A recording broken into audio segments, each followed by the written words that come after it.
జయద్రథుడు అభిమన్యుడిపై చాలా కోపించాడు. అభిమన్యుడు చేసిన పనిని సహించలేకపోయాడు. డాలును కత్తిని తీసుకున్నాడు. సింహనాదం చేస్తూ రథం మీద నుండి కిందికి దూకాడు ఒక్కబారి. అభిమన్యుడు ఆ జయద్రథుడిని చూసి పౌరవుణ్ణి విడిచిపెట్టాడు. డేగలాగా రథం మీద నుండి దూకాడు. వేగంగా జయద్రథుడి మీదకు దాడి చేశాడు. అంతలో కౌరవ పక్షంలోని శత్రువులు ప్రాసారాలను, కత్తులను, పట్టిశాలను అభిమన్యుడిపైకి ప్రయోగించారు.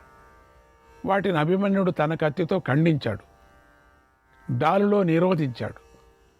అభిమన్యుడు ఆ కౌరవ సైన్యాలకు తన బాహుబలాన్ని ప్రదర్శించాడు. తన చేతిలోని పెద్ద కత్తిని, డాలును ఎత్తి పట్టుకొని జయద్రథుడి మీదకు వెళ్ళాడు. ఆ వీరులిద్దరూ కత్తులతో ఒకరి మీద ఒకరు దాడి చేసుకున్నారు.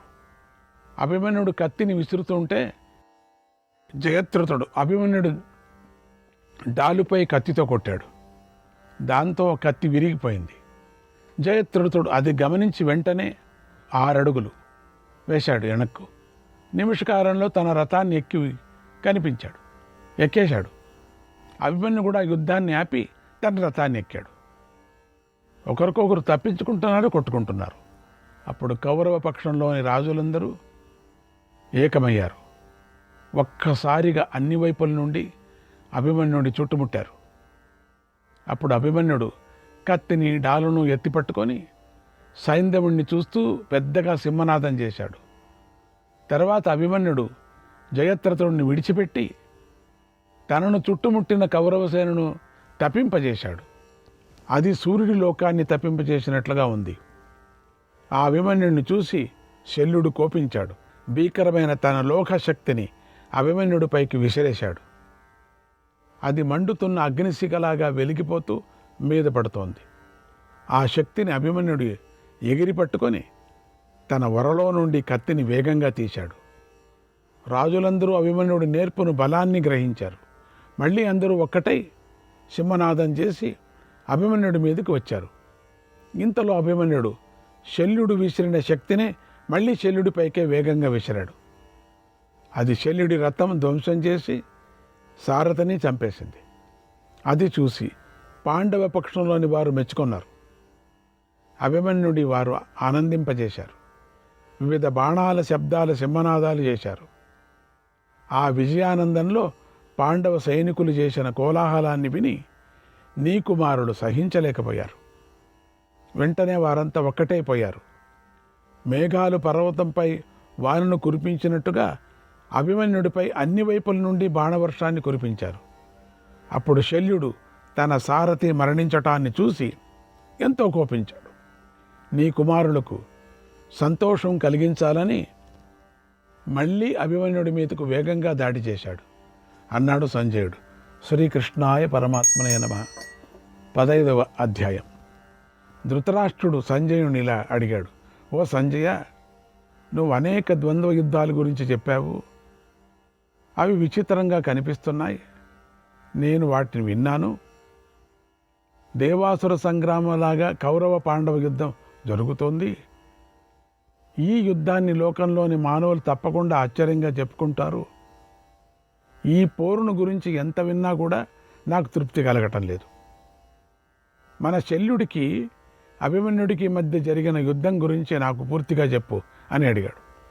సంజయుడు ఇలా చెప్పాడు, ఓ మహారాజా, అభిమన్యుడి చేతిలో శల్యుడు తన సారథి మరణించడాన్ని చూసి ఎంతో కోపించాడు.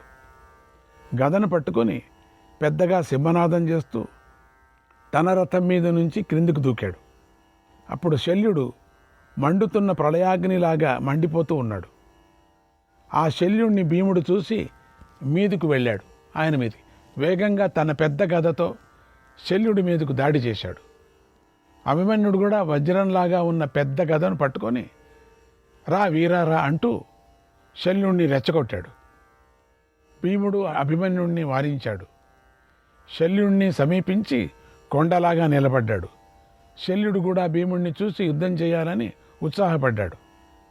సింహం ఏనుగును ఎదురు నిలబడినట్లుగా శల్యుడు భీముడికి ఎదురుగా నిలబడ్డాడు. అప్పుడు తూర్యనాదాలు, వేల కొద్ది శంఖధ్వనాలు చెలరేగాయి. సింహనాదాలు, బేరులు, మహాధ్వనులు వినిపించాయి. ఒకరి వైపు ఒకరు వేగంగా పరిగెత్తారు. వారిని చూసి వందల కొద్ది కౌరవ పక్షంలోని వారు, పాండవ పక్షంలోని వారు తమ తమ వారిని పొగిడారు. ఆ పొగడ్తలు అక్కడ ప్రతిధ్వనించాయి.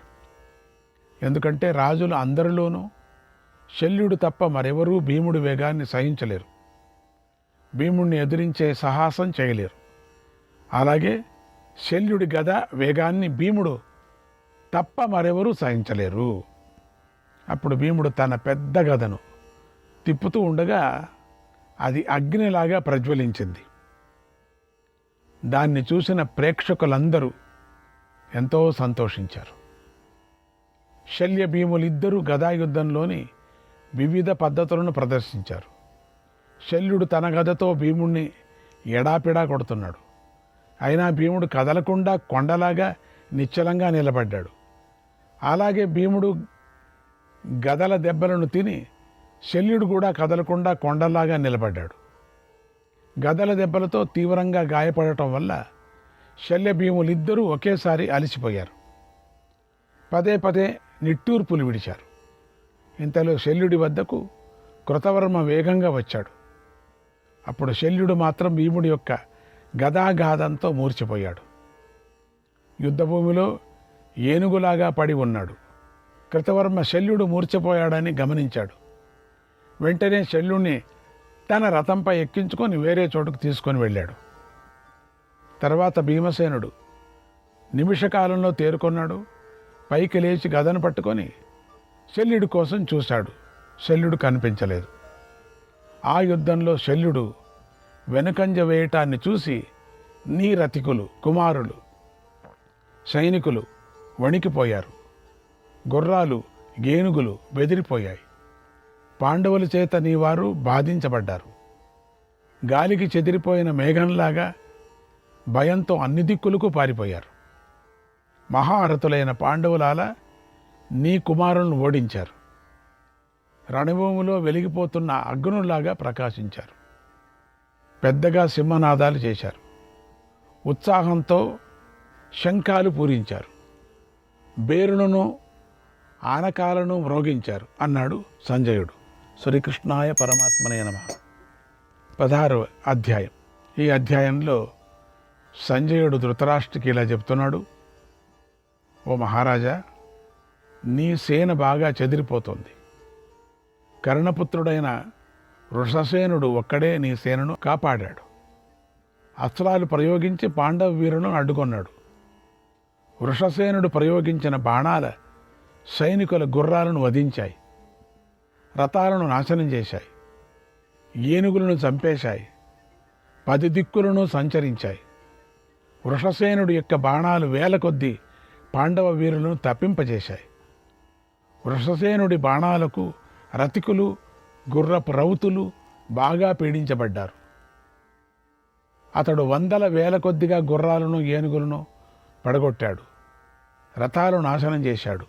భయం లేకుండా ఒంటరిగా రణభూమిలో సంచరించాడు. ఆ వృషసేనును చూసి పాండవ పక్షంలోని రాజులందరూ ఒక్కటై చుట్టుముట్టారు.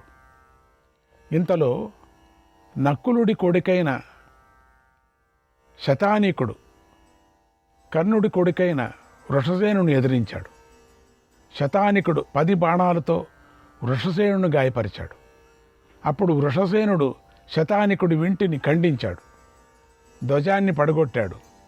అప్పుడు ఆ శతానీకుడిని రక్షించాలని ఉప పాండవులు అక్కడికి వచ్చారు.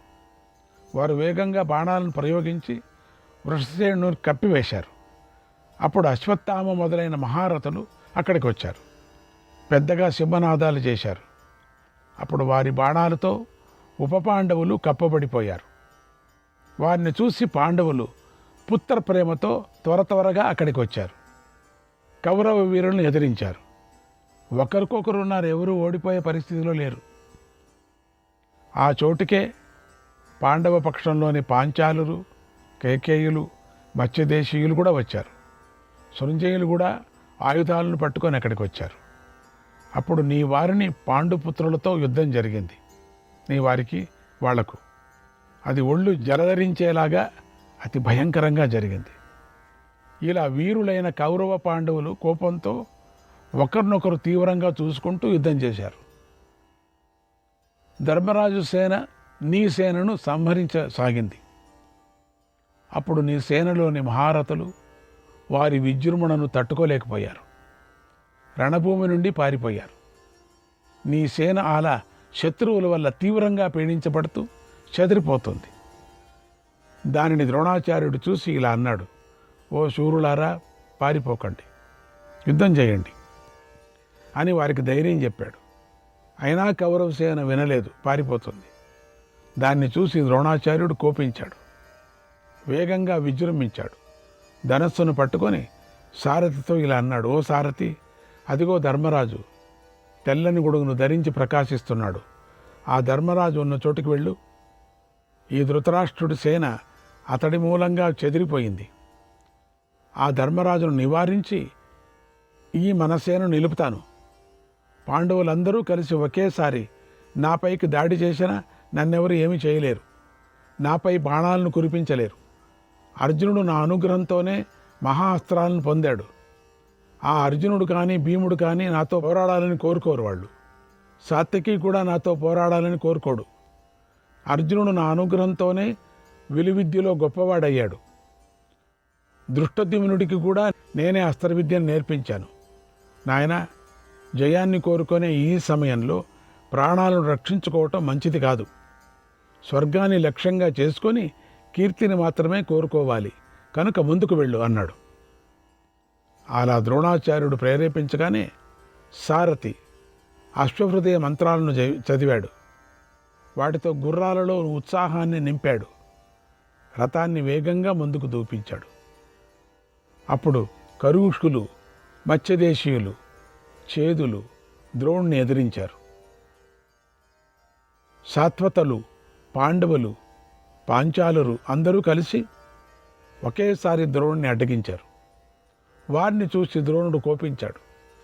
పాండవ సేనలోకి ప్రవేశించాడు. ధర్మరాజుపైకి దాడి చేశాడు. ధర్మరాజు తన బాణాలతో ద్రోణాచార్యుణ్ణి బాధించాడు. అప్పుడు ద్రోణుడు ధర్మరాజు ధనస్సును ఖండించాడు. వేగంగా ధర్మరాజుపై బాణాలను ప్రయోగించాడు. అప్పుడు పాంచాల వీరులకు పుత్రుడైనటువంటి కుమారుడు ధర్మరాజు రథచక్రాన్ని రక్షిస్తున్నాడు. అతడు మీదుకు వస్తున్న ద్రోణుని అడ్డుకున్నాడు. కుమారుడు ద్రోణుణ్ణి అలా అడ్డగించడాన్ని చూసి పాండవ సేనలు సింహనాదాలు చేశాయి. ఆ తర్వాత కుమారుడు కోపించి ఒక బాణంతో ద్రోణాచార్యుడి ఛాతిపై కొట్టాడు. ఎన్నో వేల బాణాలను ప్రయోగించి ద్రోణాచార్యుడిని అడ్డుకున్నాడు. కుమారుడు శూరుడు, పెద్దల మర్యాదలను పాటించేవాడు. అతడికి మంత్రశాస్త్రాలు తెలుసు. అతడు చక్రాన్ని రక్షిస్తున్నాడు. ద్రోణుడు ఆ కుమారుడిపై తీవ్రమైన బాణాలను ప్రయోగించి ఓడించాడు. తర్వాత ద్రోణుడు పాండవ సేనల మధ్యలోకి చేరాడు. అన్ని దిక్కుల్లోనూ సంచరించాడు. నీ సేనను రక్షించాడు.